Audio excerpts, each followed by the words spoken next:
Yo, what's up? It's me, Bam Bam. Here's a trivia for you. Sa mga nakakapanood nito, merong trivia sa inyo. Karamihan sa inyo nakakapanood nito, di ba? Pamilyar ba kayo sa mga napapanood nyo about sa mga Facebook? May mga taong puro motivation. So, I don't have a problem with that, di ba? Sinasabi ko na. And ang sa akin lang, sila kasi gusto nila susundin nyo sila. Kasi nagmo-motivate sila, di ba? Kailangan sundin nyo sila, kailangan maging matino kayo, ganyan. For example, halimbawa, pag namatay, edi sa heaven ka kasi nagmatino ka na, di ba? Sa akin, mali yun. Ito lang may papayo ko sa inyo, pinakadabis na motivation. For example, ang daming tao.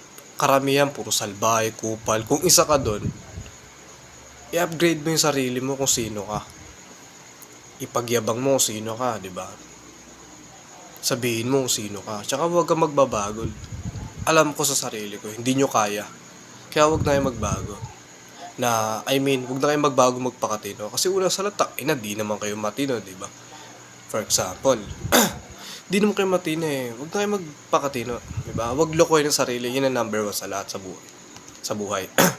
Huwag lokohin ang sarili. Alam mong kupal ka! Kupal ka!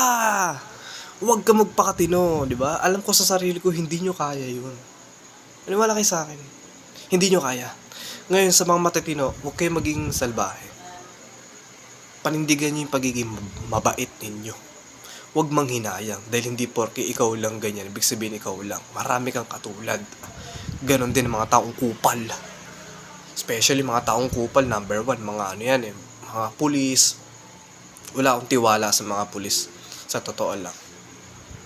So, yun lang ulit about sa mga motivation. Ako, di ako nagmo-motivate para sundin nyo ako. Sa akin lang ipaglaban nyo kung sino kayo. Huwag kayong magbabago. Imbis na magbago kayo, i-upgrade nyo kung sino kayo. Halimbawa nga, mabait ka, huwag kang magbago. Diba? Huwag kang maging salbahe. Tangina, mabait ka nga eh. Huwag mo lakuin sarili mo.